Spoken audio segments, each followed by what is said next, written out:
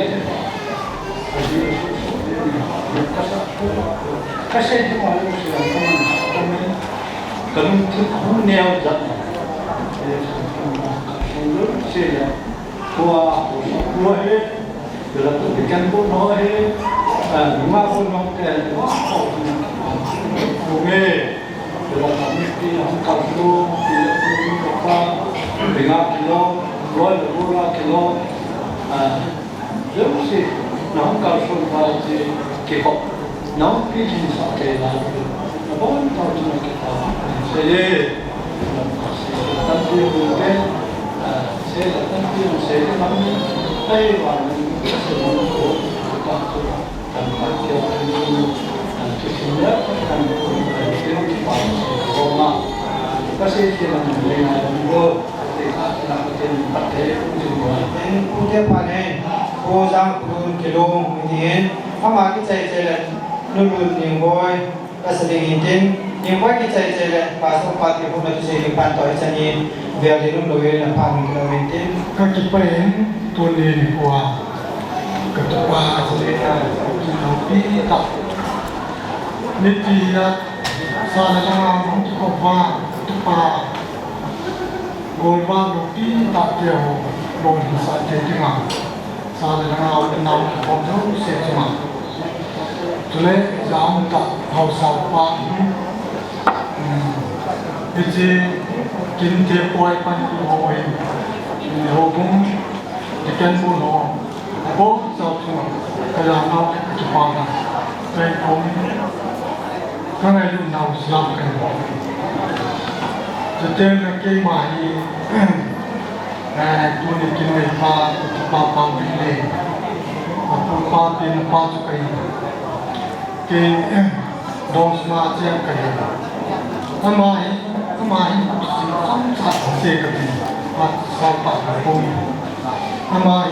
ถ้าเสียตัวมาอนุภาพดำเนินการตามหลักฐานที่จึงAphat tak songai bang kin aphat umlohele apute sundi itian kana tu kana sindu ai pos kana sindu ai la aphat apalina panyao tam tiang jum kin lo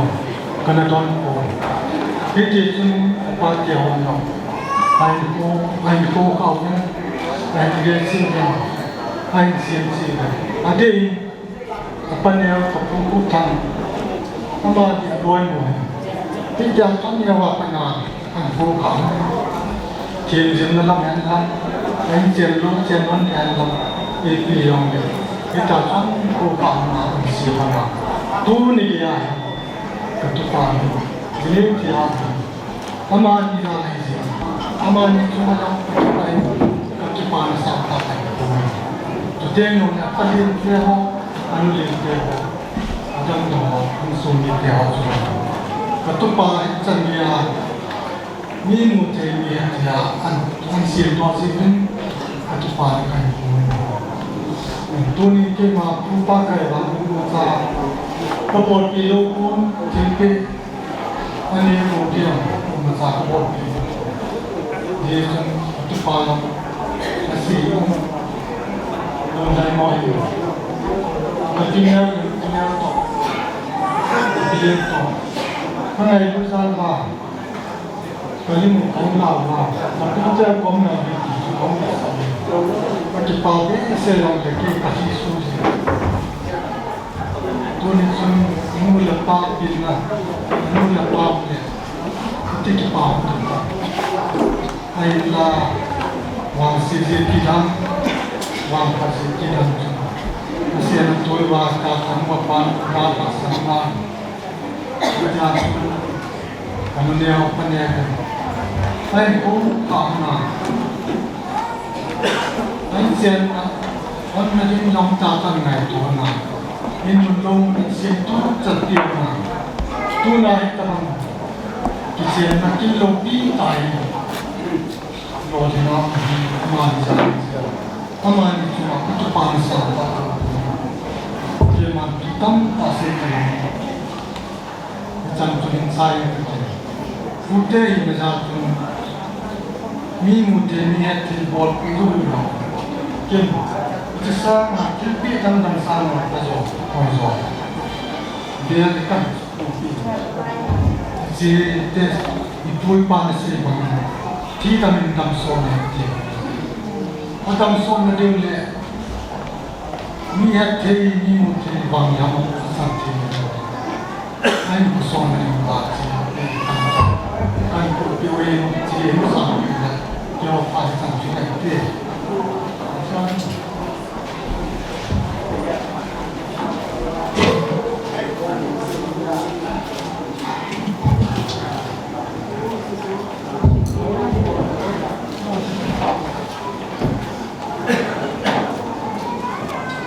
Sumile ngai lu na zala ehin ko hin ho chung dang sia pagi pana ka hin po ni pathin va se ni nin ki che na hi zau han ti na hin sang Kin-thempu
Mihimin inokwesan helo mitang tain atum dodolo ahi ko dahi helo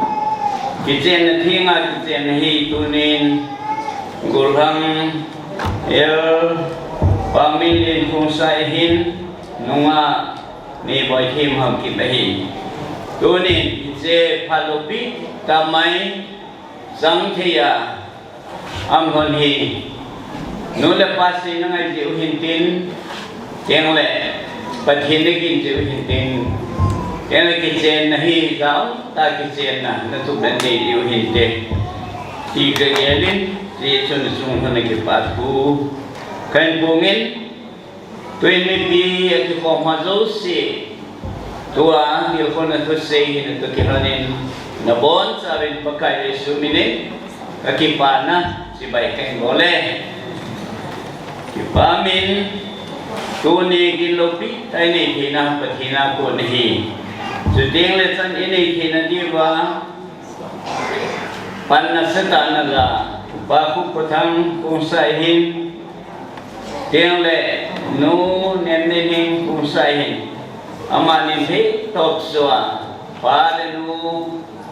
am ta lo nu ho an le tu ba san ke tu sibin amani sungajong Kusay kat hinadola pasan sang takkan pilihi yang le karena dolin nenelam amahin usala padingin inhobam salot hidinga panela hican gayahi palenun palana panlana usohin kipana sang takkan bungin petituan nangai hite ahi bangin leksit kisim tilapat pathinin ama nisu numle pasala asim hitai ijidi asu min anu apa adalah azia beding ahi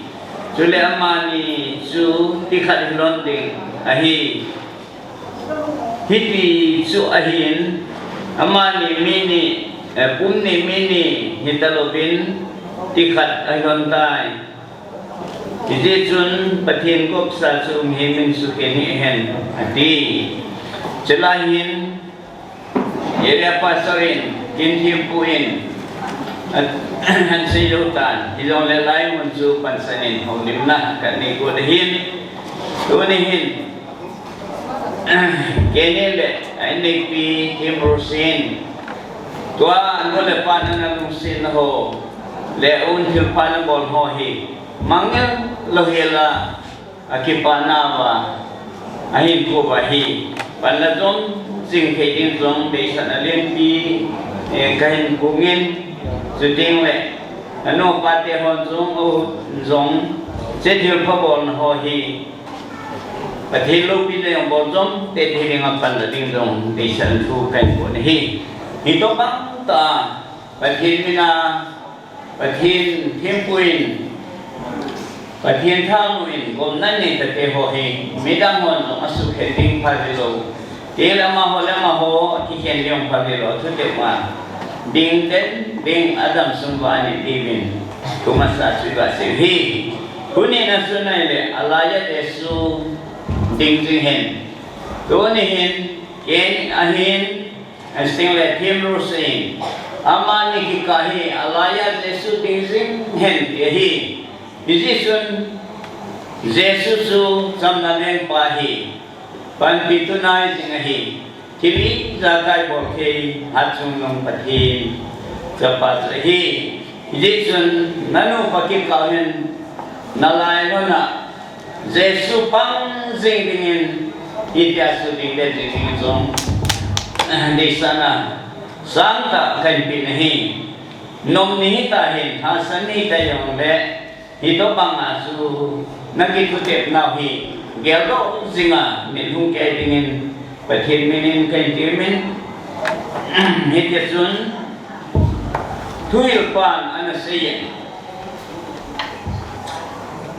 ข้าวจันทุ่มเกี่ยวจุ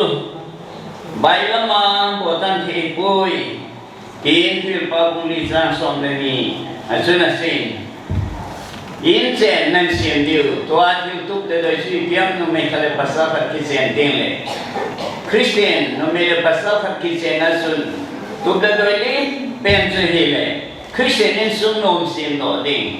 คริสต์ลูกปีนั้นก็สังเกตนั่นสุนเสียงโดดดิ้งที่สุดที่จะดิ้งอันสุดที่โตสอบปัญหาคนดิ้ง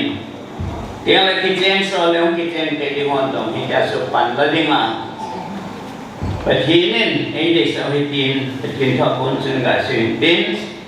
อันบ้านเห็นอะไรเลยอันนี้ฉันน่ะยังเสียดา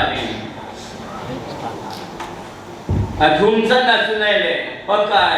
ยินสิ่งดิ้งที่เห็นปากกายินที่เห็นสิ่งนั้นเห็นนับบุญที่ปันอังฮีรบาบุขัดสังเสีย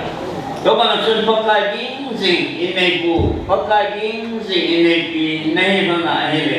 นั่นนี่ตัวเกี่ยวกับปากกายิงสิ่งผู้ชมน้ำมันไปเฮเลนั่นอุปหินผู้ฮีประเทศพัฒน์ผู้นั่งดกสังนะนั่นสันคนนี้ฮีหินผู้สอนนั่นลงนั่นเองคนดิ้ง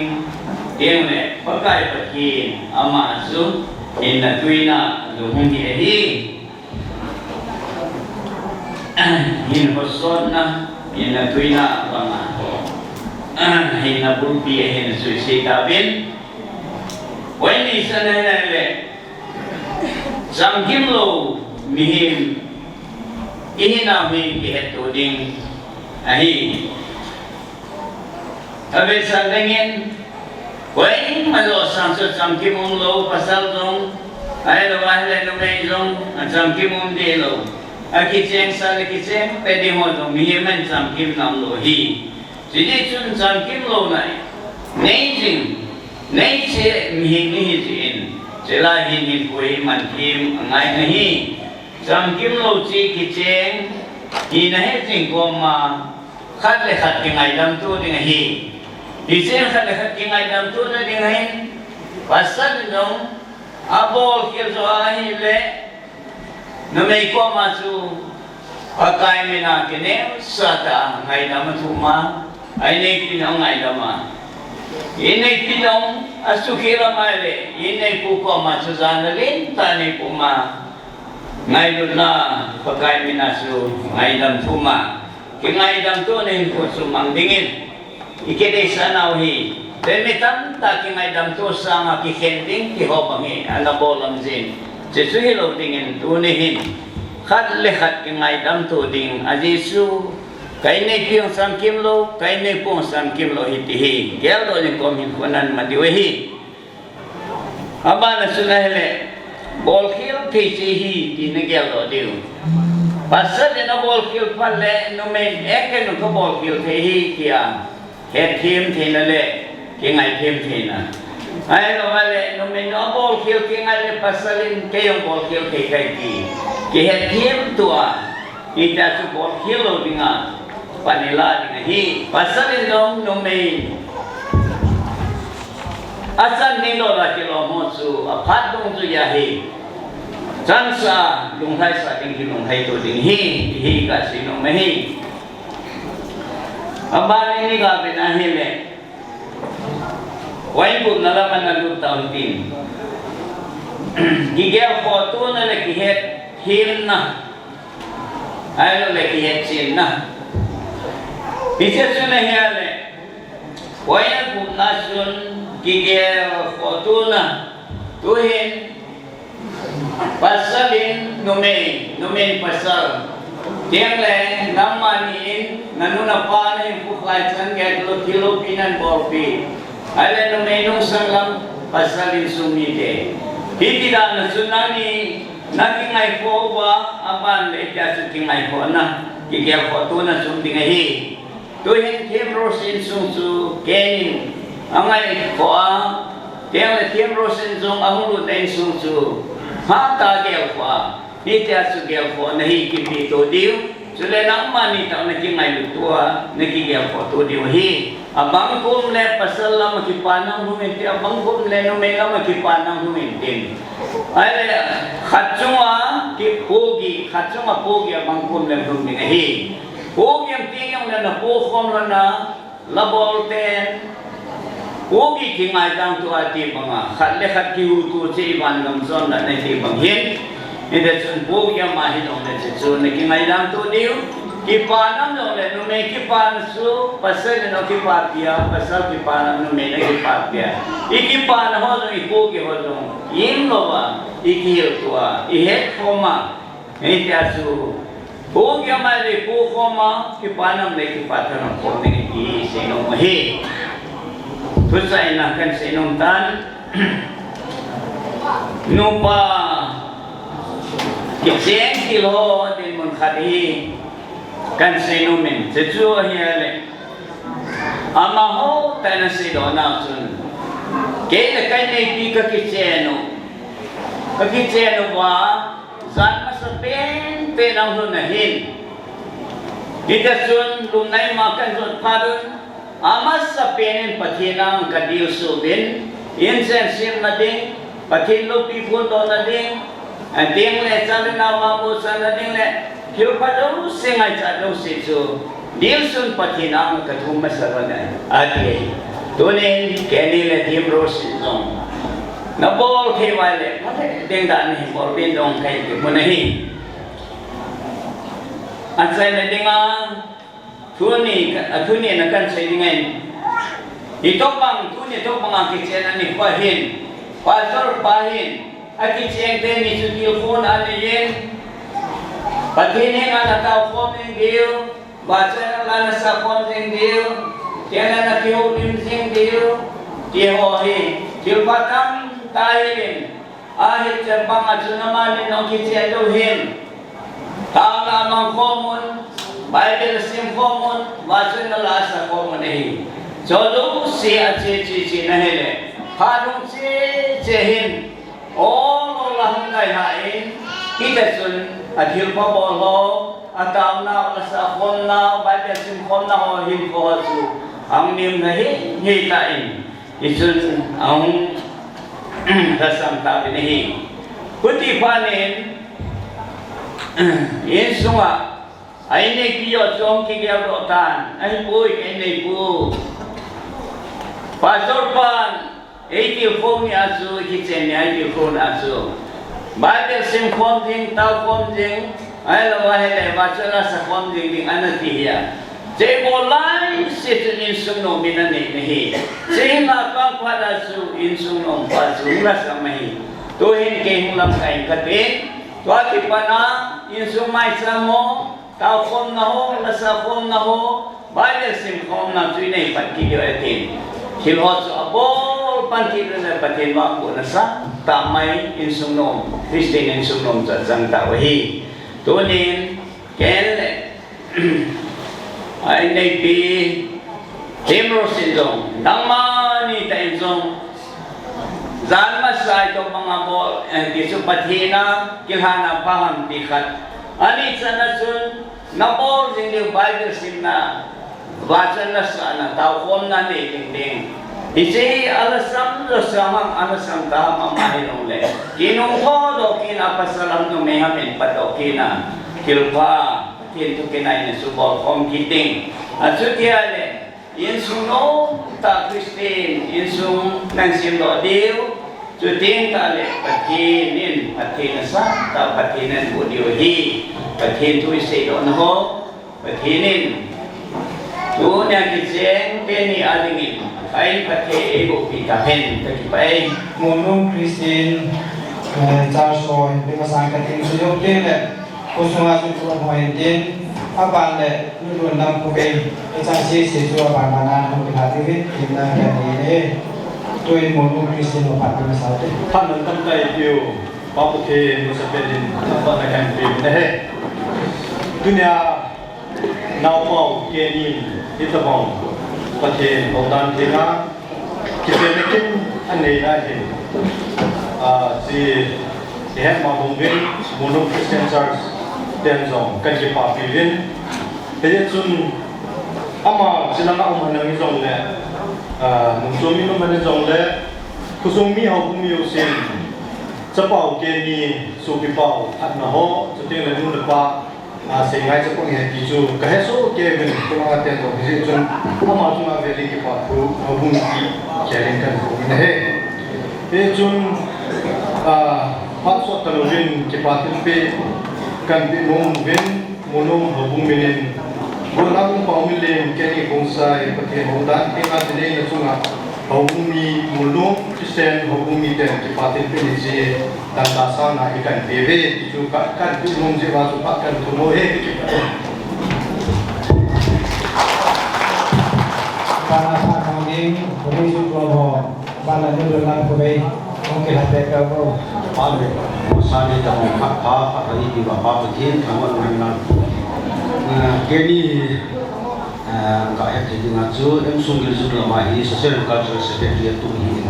macam lusin Songgel sudah ini kau ketam semua ini cuma nyaris boleh ditawin bisa ini itu nacun kini kamar kasih dia mahi ni pagi lumlin atau tamna kita akhirnya ni ada cara kita mama sini ni jika akhir tiada macam yang Songgel sudah rezeki mahal ya jenis ingkul lah partinya cara itu boleh jenis tujuannya mahal tiada grup mah rezeki grup mah jenis itu kan tak boleh jenis itu sahaja ini yang tu kan government ketuai ini semula bypass nak kan gunting ini yang lek dibawa sana ni Songgel sudah min dibawa sana ni biarkan ini presented to Kenny Paominlen Social and Cultural Secretary ayam dijadikan MSYC sudah boleh ini Vice President Paominlen abana sum company secretary general secretary Paominlen an bicara jauh handset buat government sanakang hak nakia sun tim kami yang itu kamu mungkin kita tim buat marketing dengan kacau social culture ajini menahi Songgel sudah aku nahi nanda selalu aku nak lah sana hak jadi nak tu sampai di baju aku yang nahi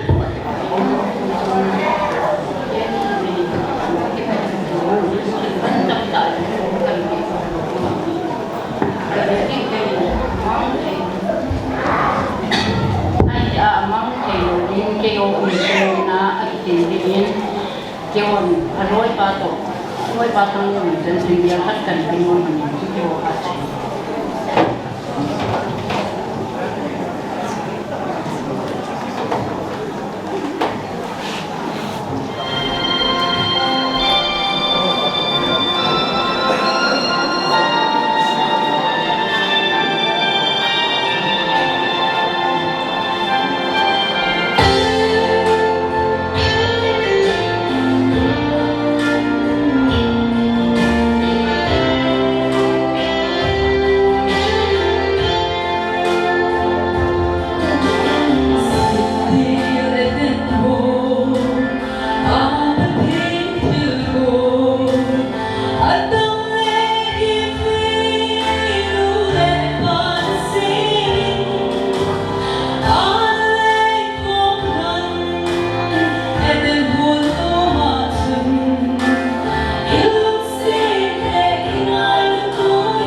in Aphat no pan chi som kin within Aphat in thum ho and wai ke si pro ho in mo within chilo ting na su pi lu me ho si sim within aban he plus school 2006 class ho within aban kum bi pukri amo si pan mai chai kin le aban manai si di within no kan pu mu yin Aphat mu ring kan ko be ho yan wai ke chan pu ne ru yu wa kan ra dunia mau le mau pa ken le chin ro si tu ho yan wai ke government of India mu ya department khat na mu ni chai ka to ho mu hi ama ni ji yan wai ke ka to ho ma wa pa la hu ke ho na in ja pa a yu ti le le un na mau ni ko ho hi ji ja yu ke mo yan wai ke office department na pa na zon chi bi mu ni ja cho em wai ke ông hồ si chung nó tu nya apa lai mu dong ni ka to ko mu hi so apa le mo nung zui za ham ta dong ni em wai ke to ko pin mai ho am zui ho hi yen jo kan se ka ni tu se li pi jo to ko pin jo ya na nung zui ya to ko pin ho zo nung di ni na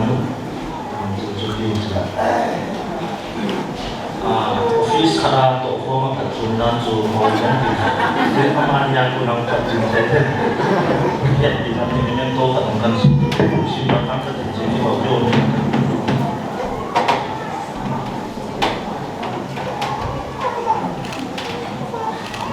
man dam ta le ni ko ai ta e mu sa ra pa pa te thang ba pa hi pe ma se pe ni in song sa de ki do li in song nu me ke mo zo se ta ke ni mi ki mo zo se mai du na ka da na che bai kan pe he tu ni kanau te ni tu nga hin na ni te ho na su ki ho ka ki pa ma jeng ni ka tha wa no mi ta bang nga pathian lo pin dinga in sen sim ti pat na dinga pathian ni pana ni hin ko ko ba pathian angan ki ku soi na kana hin ko do se ko on sa bi mu ti ki dong yu tu ni hin ni te ko ke sanga kum tang lam ho ni abung do ko bin da atu ke ka mu ni da ki tu se chom tu se na tim pe be se bi in su no me ho ni tam ta ki se no mi na hi wang ki phat lam ma na ki jing tan ki se da tan tin mun chom ma ma ki hi je in tu ni ko hin da ni te ho le na so pi te in ka ngai bu na palung sin na nui za la ta bang in khat ka se na mi da ma chu pian khat khat ki chu je in nam ni chu ma bang ki ka thau no me se a ka za ta u le a chom ma sa li ka ki chu tho le mo le district chom ma loi ki le be ni kan ki nai da bi tu ya de se chon ni su ma ni te ho so bi to ho se jong do bin lang khat ki no the long le nim khat pe no nei ka ki la sa le ku ki chu kan ki ma de Kopi mulai kini asupi anite asupi ho aibe tulai tua tipik kibat tipik tu yang muncul cuma kona punya kini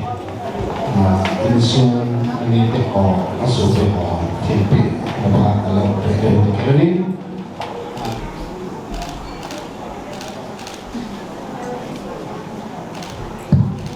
ini20 jom mari ngal hom na lain dia biasa yo masan conductor ibu da be ka lo tu kan shin sin la voisun ni in ke hi Happy Heart School class of 2006 kan dia voisun ya control pan be mel che em da da nga ne ki kan lo wi khopela tam tak hung kan du ma mi rup chu e shi dan in weekdays ani le le kan ro haya tam le bi hun da nga sin nei da man dia du thu sa mi voisun ni kan min lang the no le kan ro pa kani comment me shi team sin la kan du ma e thodan pa ngai kan ro hai da da nga me ne no le pasal ne no pha ke give chite choi lo pi ka thil pe kan pe be ta ka chu kan in han ni sin la chu ma chun cái này thì phong rồi hai popo class of 2006 hai popo ai thu hùng kim độc ta chứ cái kim dầu phát ra lệ cái phiền hà na này gần ta salang na lệ chứ cần huấn cần phong dầu đinh như rosen LPK nhìn muốn tắc tiền milo ngay sắp đến xin là Kenny, the real act of marriage takes place in the heart. It's a choice you make not just on your wedding day, but over and over again. And that choice is reflected in the way you treat your wife. May you become the husband that she always dreamed of. Respect her not because she is your wife, but because she is a woman. And lastly, may the Lord Jesus Christ be the head of the family that you build starting from today. Congratulations, Kenny. We are so proud of you. Thank you.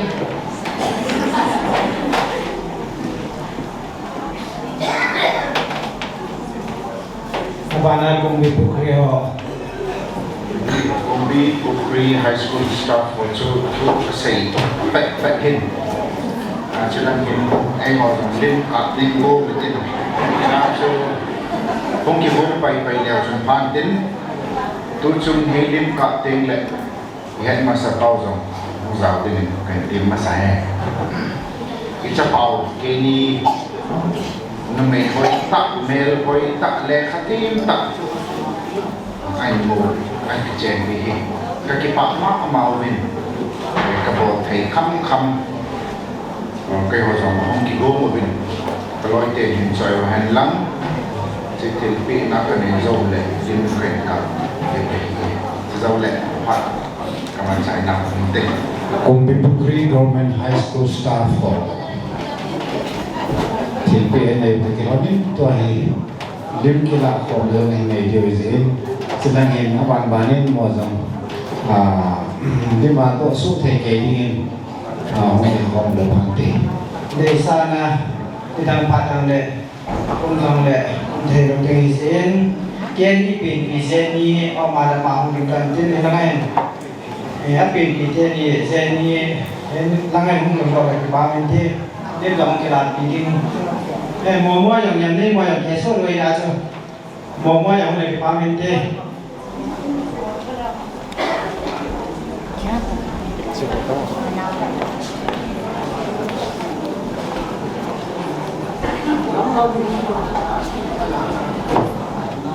Kami mau mencapai ta hếtใจนั่นเราคงคิดไม่ตายอินนี่เทียนพาโอ้ยได้ตายอินนี่เทียนพาอันมันใจเลยนู่นนี่ไว้ลานสาเลยอันสาใจเลย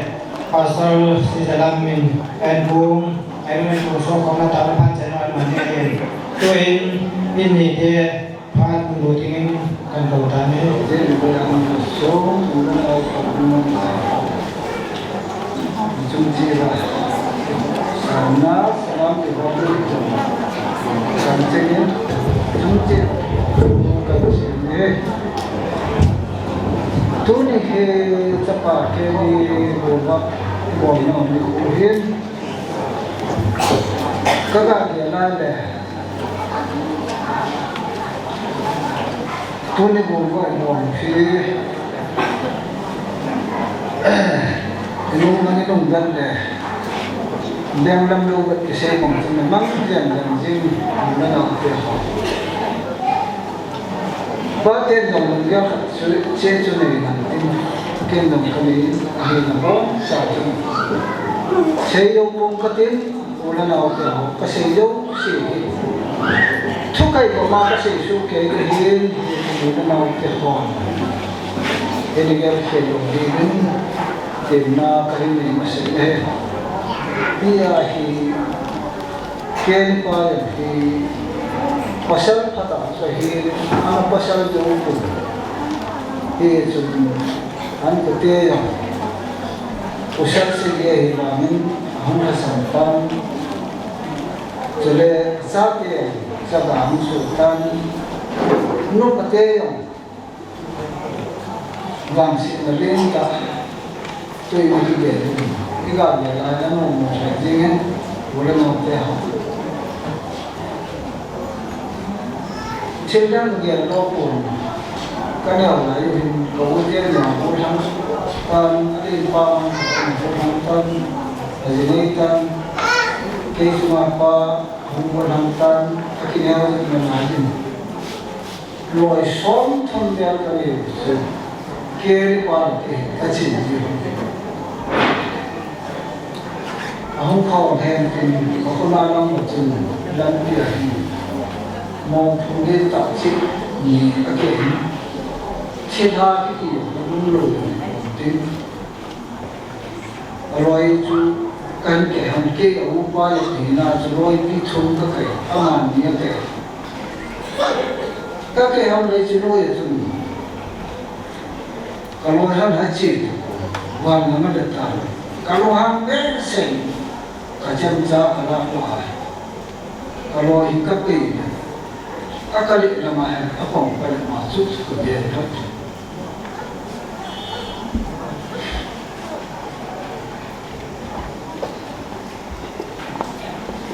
apa mungkin kalau itu akan berlalu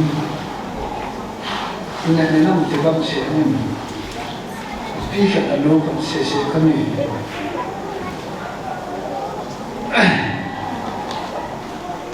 ahoy jadi itu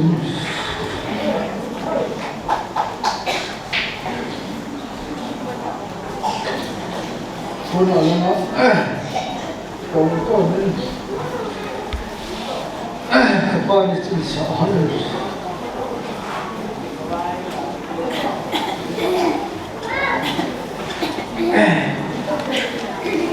Pula kini jadi pula jadi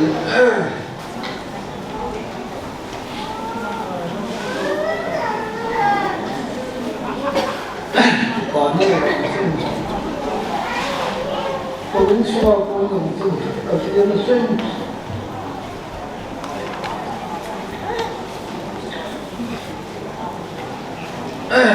không có phần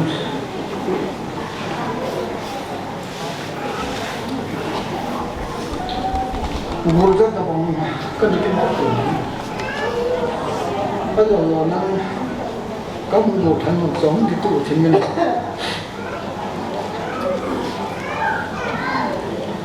ship bay cần lúc kia xong thành tốt được hai cách dùng luôn là cây cho mình cái đó mình là mua rồi đến cần lúc rồi đi cho cần đã xong mà không đến tiền xuân cùng gian đặt thử ngăn khoan ai cô đến các con họ sẽ gặp tuần đàn năm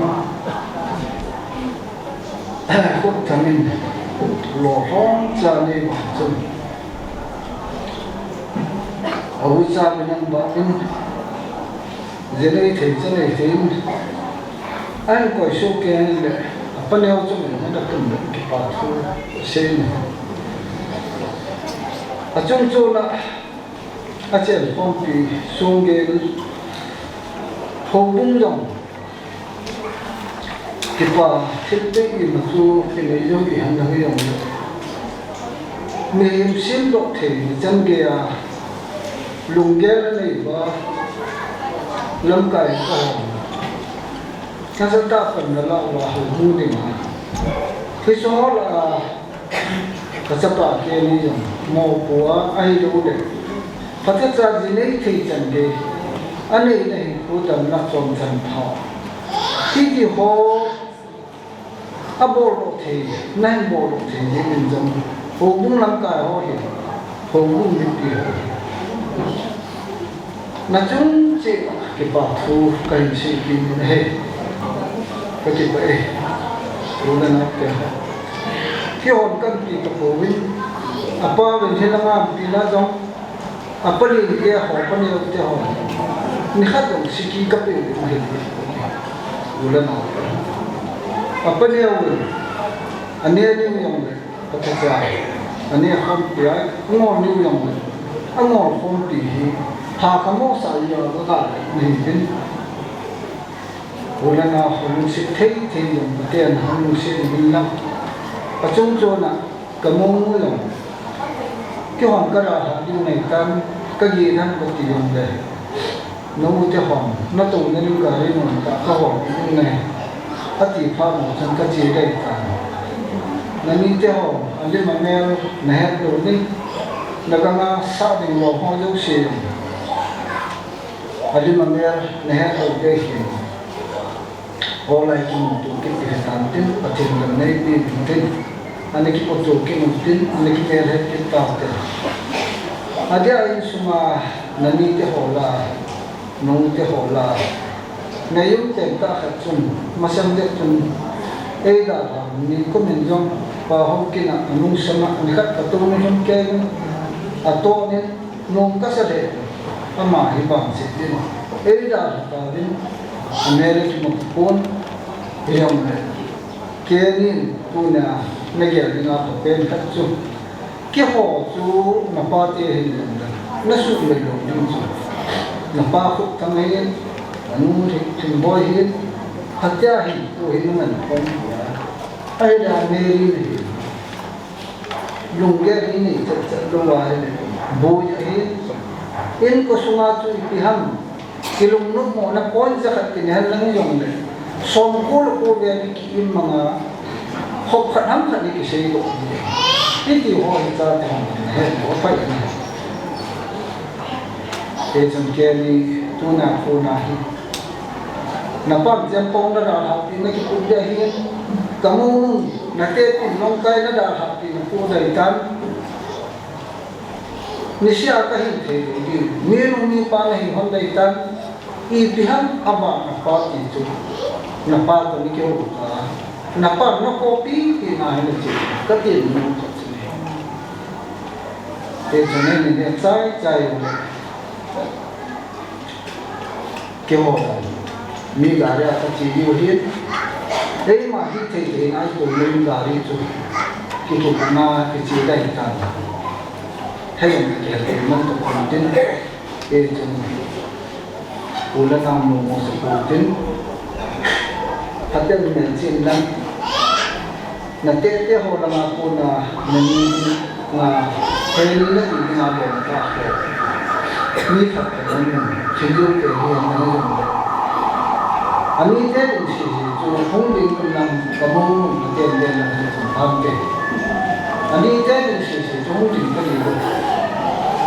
交际也是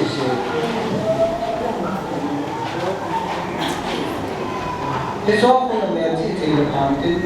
那面积这个人家地方，归那一个地界，我就买多少。正说呢，那个啥的嘛，我们家不是嘛这类，你从我方面不别打hin，这嘛都那个呢会打hin，给个hin，这嘛bảo và hình số và hết số cả cắm tạo sự của xây dựng các bạn cũng đang muốn làm việc gì cái gì là xây dựng như thế này thì hẳn ngày lúc rồi các bạn đi hay làm sự khó ta hát mình được các con mình trong tạo học sự su là các bạn xây dựng rồi lên đầu tiên xây dựng các kế hoạch mình ngày trong cái phát triển cần để thực hiện Paominlen Kichenna Kin Khongsai đại cầu tế họ liên quan tới mâu thuẫn này cho final cái nga ông chủ mất tiền nên ở huyện vì chân ông bảo ta sát đầm lâu huyện ông ta chỉ cầu tế rồi số đến huyện cái họ chẳng xe có cái gì số đi ta cái làm là cái nào không tiền đâu sao không tiền cái nào giảm nhưng không đi đâu phan tiền mà chừng đó rồi đây gì nên nó sẽ thế mà hệ sao không tiền này phát sinh là sao không tiền thì một tiền là muốn là 3 triệu này thì ai chụp ba rằng là thằng bị béo men thì số tiền nào là chỉ đủ mua mà cho nên Islam số các đàn tiền tiền các xây dựng tiền là biết sung đi rằng hiện ao sắp tới trong già những sự điều điều hiện biết điều hành hết trên điều hiện đến những miền các cái phải đến khi ta mà phát đổi thì cái gì là họ sao cái sao mà dùng tiền đâu chứ mà họ cái sẽ tiền là tiền đâu lâu chứ mà họ cái sẽ nên thì là các phần phô thì sẽ là เดี๋ยวไล่ผู้ต้องตามเนี่ยเขาจะเสียจูเราเกี่ยวเป็นกอุ่นอันเสียได้เชียงรายมีกี่ที่เชียงรายเนี่ยคุณยาขโมยยิ่งนู่นเราเห็นโจมไอ้คนกับเป็นลุยเขาคุณลุยยาคนน่ะคุณที่ลุยซ้อนเอามาเอาเราเวลาจูกับเด็กคงพลาดเชื่อไม่ยังด้วยนายลำสายนิวซีแลนด์พายมันจะซ้ำตัวเจียงดังที่คนไทยว่าก็ภาษาพลังกิจเจียงตะวันก็เยอะเลยนำขึ้นมาก็เยอะเลยก็เลยเยอะที่จะฟังภาษาเอ็นเคมโรสมูสังเตมูลปาติของที่ไปนี่แหละก็เสียงภาษาเอ็นอินเดียปาปูปาตำรวจเอ็นโปรแกรมของเราเป็นที่บอลเล่นผู้มาหุ่นเทจงเลยอนุเอาเทเอ็นอนุให้ตุ้มได้ก็ได้บอสโมเมนต์เช่นรู้เส้นอนุดีก็อันเตยิบที่ลำน้องคนเดียวเป็นลำมาเห็นเช่นมาเห็นลำใจดีอันที่ที่ภาษาเราตัววิจิตรน้ำมันน้ำดีเราอนุลำเป็นคนเดียวที่อยู่ลูกลำเป็นคนดีนะบ้านเนี่ยสุดเดียวมาแล้วลูกเสียตัวดีด้วยพันเตอิสุลาดีก็เป็นเนี่ยส่วนตัวมากันดีด้วยสักนะเฮอามอยก็หอบตะกี้จะไม่ตายก็หุ่นเจนเลยตาเจนเอาเจนเห็นระวังตะกี้หอลขัดจะเองเนี่ยก็เนี่ยเราจะต้องฝากตัวกันเองด้วยมองพันก็สั่งที่ยอมเราต้องการถูกจะหอบอะไรเห็นก็หุ่นไม่ให้เลยอดีตทั้งส่วนเดียวคนละเดียวสลายหมดเลยคนชมน้ำเราที่ไม่เกี่ยวนั่นแหละเช่นมุสลิมทุกที่ที่ตักเป็นน้องตักกันเชื่อกันเลยทุกอย่างสลายมุลโมลนักเสียงด้วยเลยกันที่อาศัยในทัวร์คุณพี่เลี้ยงแต่โซ่ดอกเดียวเขาจะเตะจุดมาจากจุดป่าจุดเกษตรเลยจนก้าวจะปูลุกเจ็ดแต่หุ่นดินดอนพันเตะจุดป่าเรียนหุ่นเฮีย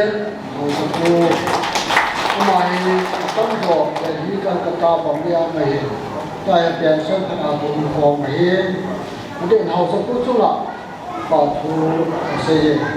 ที่เราเล่นสิ่งเราเลยที่ออกไลน์มาเห็นที่ตะวันตกประมาณเลยมหาใจเล่นปอดทูกเสียด้วยเห็นเธอต้องทำปีเสียคนกระเทียนไม่ฟังหัวใจทางกเสียยังไงอันนี้ทุกอย่างที่ตะวันตกเห็นdam pen pen ka ali me mula dam pen pen de aloi ho sei ka Paominlen ni ka ne Kichenna ni ha ki to na la asau pen ne Paominlen ani na pa achom pen ne ai ki pa dunia dinai pa ye so so so se alam to de la in sung house in sung midele dia hau lam kai ho thak sa lo ta bang to bo the ai jen aga na na me jong le in sung dap lo no alam to dia la ha sa no ni het ke ba alam to dia la New Zealand ai ba ti sa hau lam kai le ke le am so ne lo lam kai le lo ni ya so chi cho na ke ba thu kan se ye i se center la na ko to ko ni ho kai le ko ni ho nó rằng đấy chúng ta trên cái nó cho nên cái bảo thủ cần xây dựng tôi chung thì invitation he 4 days invitation của mình thì chỉ cái mong cái việc này tôi lấy internet mobile phone cái mong cái kiếm phát cho cái phone thoa kiếm phát cho các cái bằng lim cái xe mà in số này hình nào tôi là sai hình nào ai đó là hồ cũng như hình nào có phong hình nào thì cho chúng sẽ chỉ cần nó là sự tin như thông minh như số này thì trên nó là cái chuyện bài cho chúng sẽ có rồi trên nó sẽ đến các cái sao mà trong đó là rõ và bán phone này cái câu tiền lắm anh nói là cắm chắc là cái gì rồi mỹ giờ lấy lại được nào giờ nó cần suy nghĩ mà chung là cái bài thu cần sẽ tiền là tôi này là cái gì không tiền na cái tiền là sắp bảo cũng còn đó na để sản xuất hiện là gồm số mà chia để lông khô để ao bu giang luôn ấm hòn giờ rồi thêm một sự đến đam mê không thêm về rồi cụ thể chúng ta chụp thu và xây dựng cái tiền nó kia rồi ông nó qua tiền na cụ thể họ rồi họ bên giàu đến lắm cái là offer bốn lần chính chắc là chơi mày ấm hòn rồi ông thêm về là dấu xây dựng làm ăn cần số cụ thể dấu xây dựng là cái mình chụp thu cần xây dựng thì tiếng là tôi đi Pastorate upa hubung nasa kat nina hubung upa hina alo pakai nasa hina Pastorate hina invite kabor ho pun ho so si so kita thua yang kan sejen so kêu hết là bên en photo la rút department ho alam square ho alam cho là aman to form ki anh Songgel rút club hỏi rồi mà giáo sẽ bạn ấy là tiền nào cho mà cái bảo mà thu cần xây dựng cái gì tuy nhiên cái gì cái gì phá lệ cái phá lệ alu đó nhé cả là Paominlen cái là những lại tam thì chỉ như anh cái phá lệ cái số sẽ chơi lo chân nó sẽ phát triển bên như này chỉ là đấy ama ne he ezowa hu di do chanu khat ta chin tui na pe mai apa he first assembly me na jammu kashmir la family program na la hu pe mai jammu a pe lai ta he ko lai ta 15 august lai tui le lai jammu la he tui ale na le ji ata ka na to ji la me ka che kha lo ji chun he pon na ma se da na den za ta Which like to hospital, Aphat here, Aji to hospital, Nami, Tatikal also, Botani, Tatam cells among Silam, some like the Lord Ida. On be like falling ball cone a straight eye. A mini Sabia, Hitty, now Canadian, the life of to mobile phone on the way. Later and young thought to have to watch him now live. Phone on the way. As a Katata, he became a period, a pillar of women, Haman, Night, so Queen Ayazo, had here, put there, had party, all to the garden. As a day saw, had been warm or here, and we cut a chapal of high to Yazo. A day saw a minute, she had him about million. Anh em rồi hết, ông thì bảo đây kiếm cả sỏi, ai quan là ba chân, cái giống là Kashmir làm cái gì, Kashmir thì phát sinh tôi chỉ lo về cái gì sáu chân, trong khắp này đi để mà đi nghe, ông thì giống mình cho cốt sa dê đi là sai, cái số mình cốt đàn số sẽ biết, nào số tôi số mình Ipini ta kigam ta jauh se ta lo te ta kan se tu ne sini se amun nai la de ke chun sini thasi de tam ai kan de le ye no kum ta che che pa ai ke jo jo lo mo ye lu sen pa la pa ke de la se de ke de la pa he anu la pa ke ye am ke pa ma he ye kan de le ke ni anu to kan ke te na tu sai anu sini che Houdan Thenga Kichenna thì cái nó chút một ấy, cho nên ông ông cái này chơi à, ông kia做这个，对你原来的，大家就把脑子就搞个啥东，ông kia做这个，都没那一种他ông说搞这个，对你原来嘛做那嘿，做那嘿家嘿，根本不那不好干的那办不了，个人。cái con mà thế đấy thì chúng tôi muốn rồi nãy giờ nào muốn là bao giờ đâu sự thì luôn đó hay là đi qua trên thì luôn đó cứ là sẽ bỏ thế đấy thì một bốn cái thì luôn nào luôn này hết tất cả các bạn này thì bỏ thì cả trên giáo cả trên con mà đi tàu nào rồi cái gì cả trên thằng bạn mình lắm thì tôi xuống này cho học các cái nó tự tụ mình các cô treo rồi tất cái nó nào bảo thì cái sản bảo thì ở đây các cô treo cho mà các cái bảo thì thì chú Kim Rose mua là ba điều này in số điều trong ngày cái ba thu cần xử lý cho nên chúng mình bị hầm ấy cái thuộc bị mà tắm cho mình nhiều cũng mà xa nào qua nên cái bộ này rồi họ sắp thôi mình ai lại sắp bao không đi một bao rồi alo thế rồi nên cho họ cũng sẽ xóa ba trẻ con sama mà riêng lên cái bề bao đó cái bề xa cái này mà cái hậu này là chặt tuy là mua đi ta ai lấy nó đi ta cái kia là Covid thì nó tổ bản nó tổng thể hay là sama mà riêng lên bây giờ là tôi cho hiện ba tiền chừng là tiền thì bên nhau bên lên cái số thì họ nên là cái bề bao dân hậu được số số gì hung lâm cái họ số gì tôi đi nên là đòn đi ra cái ba thì họ còn hết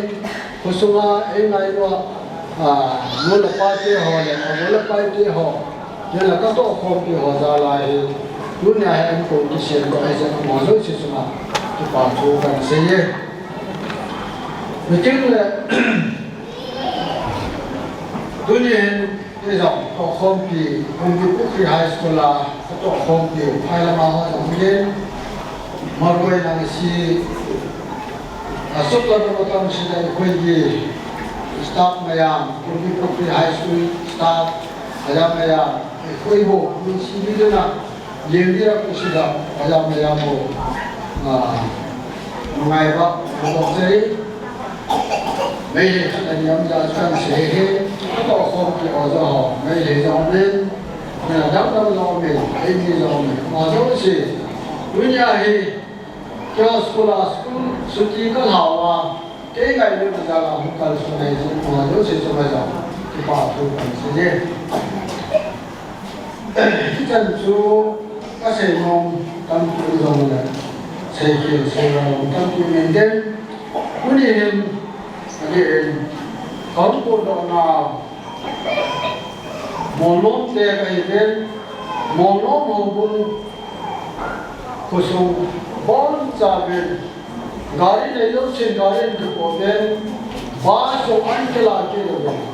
cái họ chỉ là đem thầy học sinh của chúng ta đi tâm giàu này một lúc cuộc sống của nào ấy ngày lúc vào học bún mi cuộc sống mi không cần sự họ dấu xin cho rằng chỉ bảo thu cần sẽ gì cho nên như ta xây tại chúng ta nó có nói cái xây rằng là các cụ ta cho thì họ cần muốn có ba thì họ không bị tắm tạo rồi sự nấu thêm rằng chỉ bảo thu cần sẽ gì vì một lúc nào mà dấu xin cũng sẽ tại không gì đâu là phán thế dễ chú một lúc nào hậu cũng như nào không cần so lại với ai đây là hồi ai đây này tạo không con lòng do anh em sẽ hỗ trợ không đeo dập chặt vẫn trả bên không những chơi tập hồ bên con làm ăn thân đồ này tổ tao vô và thu cần xây dựng các bạn phải không dùng rồi đặc biệt là về tập hoạt xây dựng trên tu niệm để bà rất bao giờ nào cái gì là mới hết bây giờ là con nào các cái hồn gì là các bạn nó sẽ phù hợp là những phần của ba thì con là chúng sẽ là reflect to mà dấu chỉ cho mà bà thu cần xây dựng cái gì là thì bà thu sẽ xây dựng thế này vì chúng khi mà lúc để dùng mà thế này khi mà bằng ai của nhà tu này cả giá thế thì chắc là lâu thì mà cháu theo đồng này còn nói luôn các công việc cái gì xia giá thế này luôn là phần ăn là từ là cứ nhà thì là tập bảo gì đây thì cái giờ này là thì họ sẽ lại là cả này đi rồi tầm đây rồi cho thì họ luôn là hết chuyện này đến cái gì đến để bắt cái giống nó phải đến cái chuyện là của hồ bung này họ sau ba giống phải đến ấy ngay khi mà nhưng là bao số việc nào tôi không dùng tâm ta cái này cho tôi sẽ thì cái gì mà cái bảo thủ sẽ chịu lâu rồi thì đây thì cho trong gia sẽ được ngon hết đấy มีไปมาจงจ่าเสด็จที่จู่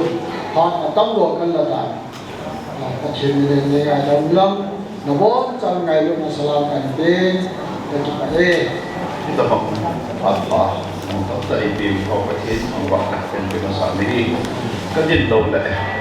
ทำให้ clarification ก็บอกเลยโดยจำเป็นของเจนี่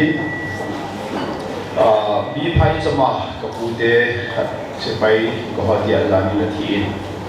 ด่านเขาบอกแกอยากบุญสันบุบะสองนักขัดจังหวะสมรมการส่งคุยนาที่เชียร์เลยก็กำลังเก่งคนละส่งที่วิ่งมาสนับกันหมดละหลายส่งพัดเบกทำไมเบกกระลาโดนที่มองโดนนี่ก็ส่งไทยหินทำใบเกษตรไงทำกระทุ่มินจอมสักก็เสียนมสุจะเป็นอาปาเดียนเสียฟังตาเนี่ยจับปาเกดีจะได้จะสงสารนะเกี่ยวสุนกินออตายบอลอะไรกันมันเรากินปีที่จะกระโดดดำโลไปเสียพอเสียฮีไอ้ปีที่ไหนก็จะปาปีมองเองสบายนะของทุนละเกดีก็แบบได้ก็เห็นมันลงละมาที่การฟ้องแต่เห็นเลยก็จะฟ้องมองนี่เลยของเป็นสเปเชียลการบอลเลยก็ในกิจนัดจุกสุนาสังหงโหจะมากระปีกันนะที่หงก็สหกันกันนะปีตุลามากับปีนมจะสุขภาพสังหงนี่เราที่เห็นเลยที่เทียนจุกินกันนะโซลากินตากันกินเจริญสันนิษฐานประเทศว่าเวลาสัจจิเป็นอนุโลมมโหดีก็เป็นซ้ำเศร้าที่การเลยเกี่ยคนจะเป็นกับปังซีเกี่ยวกับผมมองเห็นเรื่องนี้ประเทศเนี่ยมีเห็นนี่ก็ได้เกี่ยวกับตาในงานสมันเกี่ยวกับเป็นที่ต่อความตั้งตัวกับหอยกินแต่คนเดียวก็กินเนี่ยมีก็ต้องสัญญาจุ่มแต่บางสิ่งที่ปาตัวกันสิอันตัวปีบ้านเนี่ยเขาบอกว่าตายโอ้ยระวังสุดโอ้โหมีเดียต้องสิจากก็จบไปเลยสัมผัสหรือว่าหมาสิ่งที่มีตัวอะไรเกี่ยวกับหุ่นปั้นเราเด็กสัมผัสตัวไหนแค่นี้เป็นสัมผัสจะสุดจะไหนตลอดตัวนี้สังขัดเป็นที่พาที่ใจเล่นการเป็นประเทศนี้ชาตินี้ประเทศโบราณเด่นมีลูกพามีพ่อพาผมว่าเกิดปีต่างวันดีที่ผ่านมาแล้ววิสก็บอกในที่จะเห็นเด่นสิ่งที่เรามาประเทศและที่เป็นยังไงเราต้องไป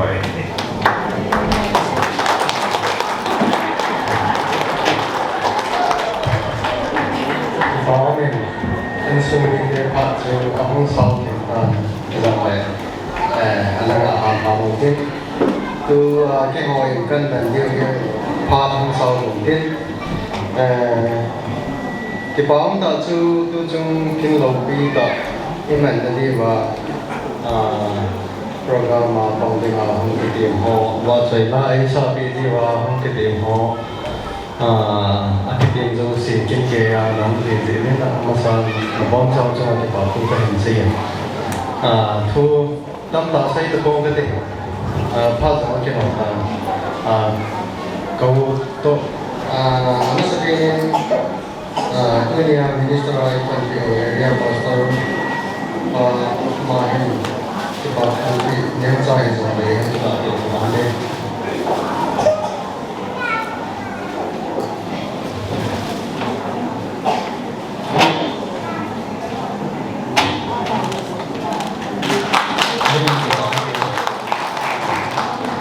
ที่นี่เราเขาสร้างตัวที่ไหน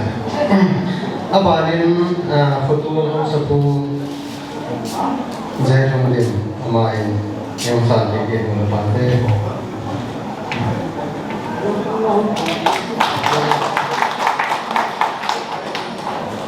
อาบานินหัวบง secretary ทองมาเองตลาดเดินปั่นได้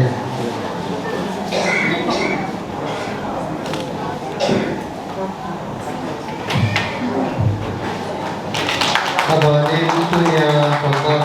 ibu PO pada yang kuning aman mendapat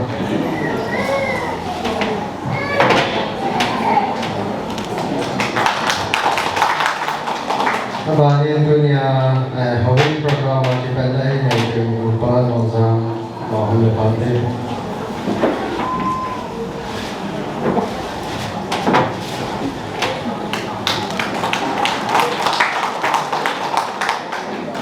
hầu hết các bạn chạy là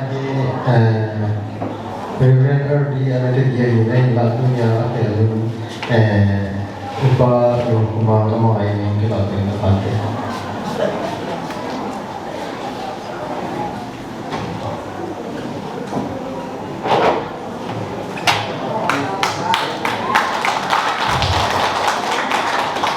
Apa ni whole program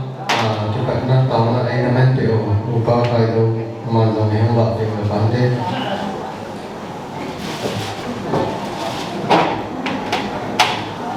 Các bạn này khi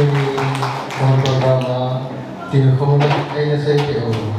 Reverend Doctor muốn sẽ tham hoàn toàn ngày hôm nay đều được làm thế.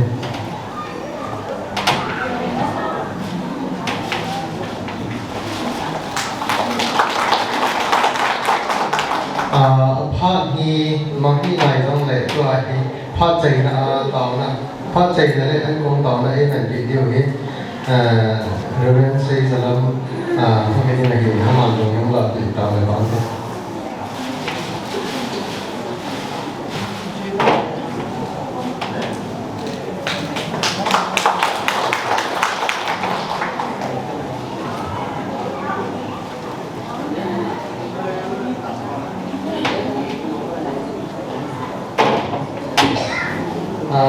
Bahin kusum hukum langkai ho ala de ông này thì tôi nghe nên kiến hết trình này là các bộ phim sử dụng cái bộ đồ mình tiên chỉ những là bị đem chân phản đề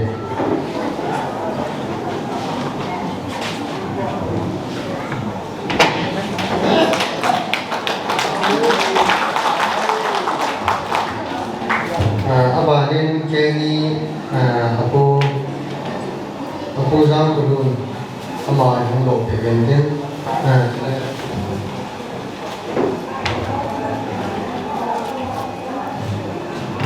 aku lumpuh ama yang lo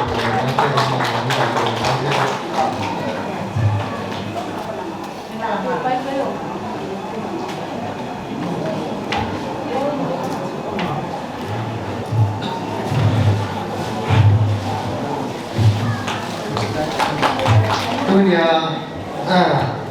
di saat itu masa ini dua di Koelo nanti kan ini mulai di dalam Khongsai ke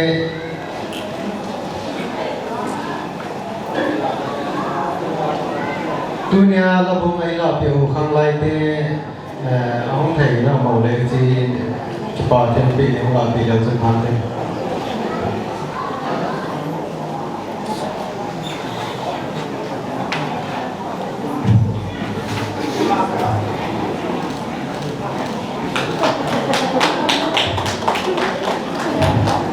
Bahin kam la ta ko na ayung ti anu ni boy mai dong ki pa tel pi ki hu la ti ya chan pan de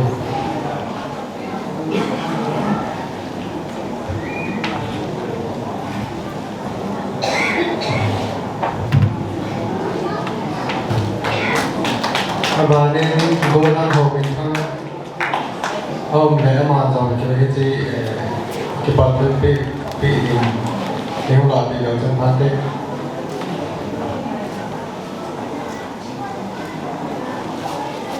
Abalin mana cingboy nang yang lah di dalam.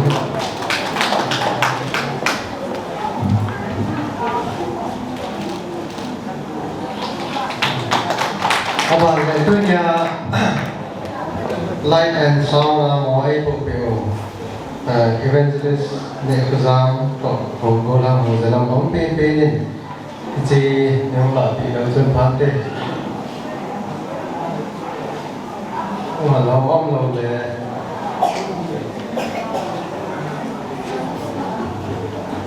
evangelist so na om le na om na ko ni mo chun phan te evangelist lai and sound mo pa ni cho không thể đổi được le zo le ba le na ki ta te อาศัยการเสกลมใจตัวนี้กินห้องโซ่สิ่งเนื้อฟองหนึ่งยังอันโกจะบอกยังที่ที่อันโกมีห้องห่อโซ่สิ่งคำเรียกว่าบอนจะว่าเนี่ยสุเกว่าเสียได้เนี่ยว่ากินดีว่าแต่ห้องจะฟองไม่มีห่อบอนจะว่าอันนี้ว่าอะไรแบบนี้มันก็ยังไม่ได้ตัวไอ้ว่าสวยมากครับยังไงว่าแล้วใส่นะไอ้ตัวตามมันใจตายคนได้ยินสมามีเดียพาดทุ่งมาแค่ยังพาดสำเร็จที่ในแม่ต้องมีลังมีท่าบอลตัวเขียนใจได้ยินก็บอลเขียนโซ่สีมีเวนมีพิวางอ่ะเป็นที่นั่งไงทำกันถูกไหมตัวเองมุดูเนี่ยว่านาสารทินภาษาเรื่องที่ในภาษาปันไอ้โคตรมันมาพาดและใจเราไม่ได้ใต้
ประเด็นสารนั้นเป็น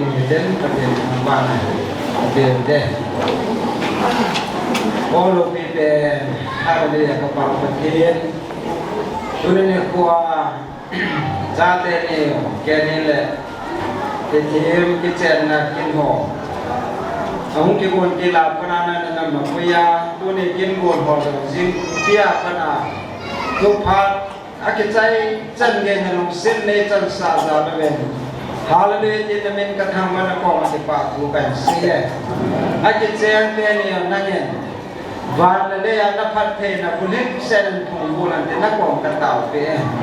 Jito kilhana ki para zaran sumite hoy. An kungan se mo umkom git gahiben. Isan kungan dia donozo siya dinga. In sumite ki para bersana an se he. cái ngày lúc na cái bom cái nam mà ra còn lên lô pin nó đọc sang này thì đi ngà anh nghe đâu nó đi ngà sung lâm đầm na thà là cũng ấy biết đâu lệ nó lô pin cái bom đó này đi ngà phát thế đấy bộ pin nó không đã gan khăn này lô pin ra nam mà không sang các program itu tak saya ada kau yang salah namin thang bayan thang wak mulai humin kapakai se Krista na ko tabe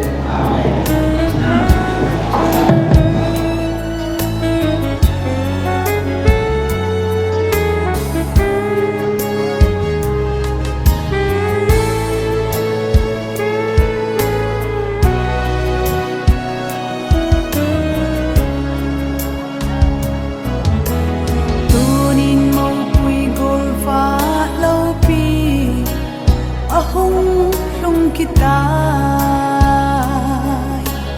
kim khate din va esuna Anikho ai ho dingin va ipana Anikho oh oh tuni golfa lo pi pathin pathe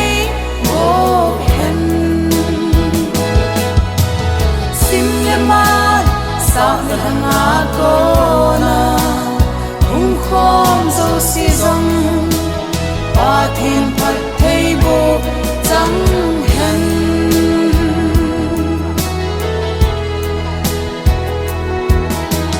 pathin gol va bol te ni wang bo ron ta hen dam thei na hi hen vang bo na ring se in bo ran ta hen oh oh tuni gol va lo pi pathin pathe mo hen sim le ma sa thanga kona khom zo si zong pathin phat thei bo chang hen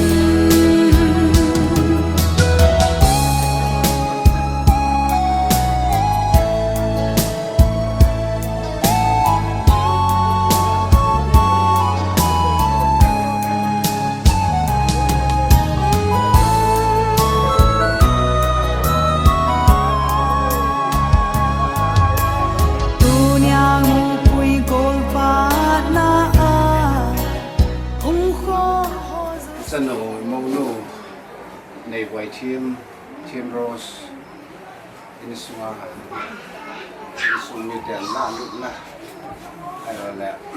lam tu na church committee ho in kin program te na amai punya hi sung ni mo ai tai hi dan hi wang su pui lu bin jong le in sung ni sa ko ni suy na Kin-thempu ang sunga ki chang tai ti không có ai đâu bị chơi chung này cái chuyện nó giống gì phải chỉ đi tàu nó sáng in khi nó giống gì mà mình lâu pi là mà mình thiên mà đại bọn họ giống siêu thì tất cả những cái chuyện trong đi theo trên xuống anh là lúc khăn này anh là lúc khăn lâu thì tàu thì chỉ cái này trên xuống sân mũ cho là không hiện tại cái con này cho nên không sự là cái bảo vệ cho nên tin sung mi tiền dùng ngày lúc na buôn về tin bắt để tin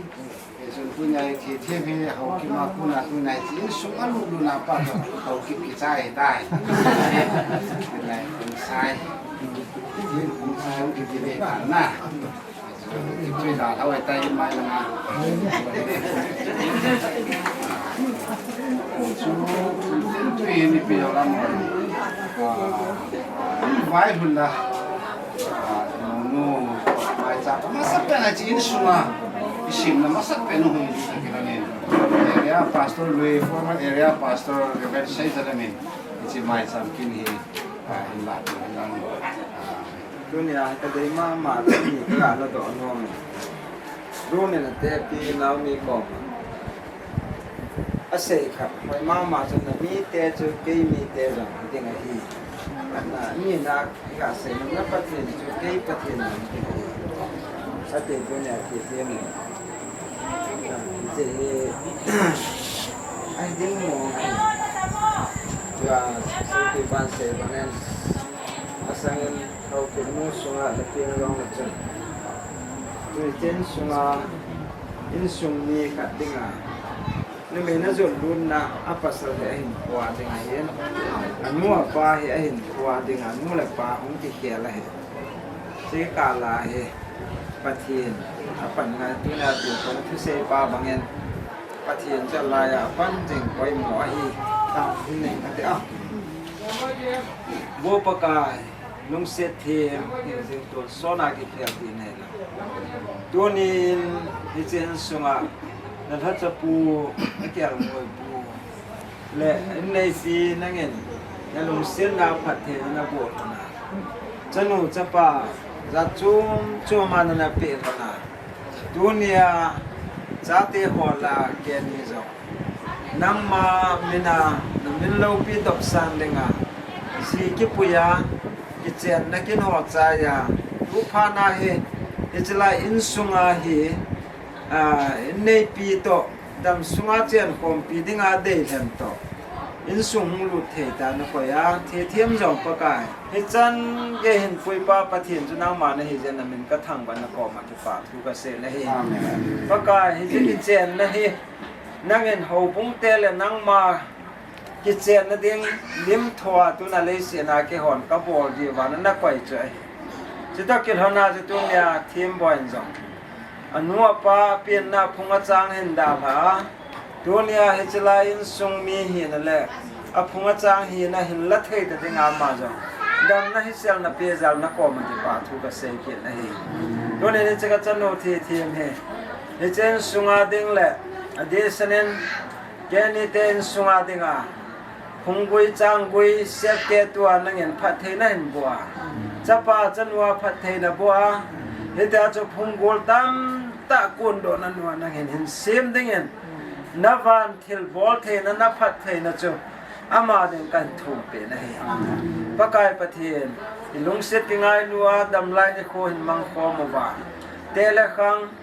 Alo Le Tu Le Cha Hing Le Ko Mu Le Naw Phungol La Zong Pakai in sung mi te ho phungol te ho ve zui the nu pa hin khoin man lana midam ta dinga ki ngai na le kinem na the ya nang hin sim hlan ding na ko ma ka taw pi na hi pakai pathen ha san niu min te dani nob ni ka ni nui niu min te I ta bang phan hi jong le nang ma bel jinga nang sunga lung khial ngai to ho hasin na alo la lung han na ai lo va le tu ta bang za chum hin khwa ne tel nang ma hin bia jing the han ding in jong na pan pi na ka thum pi thon na he tu ne na noin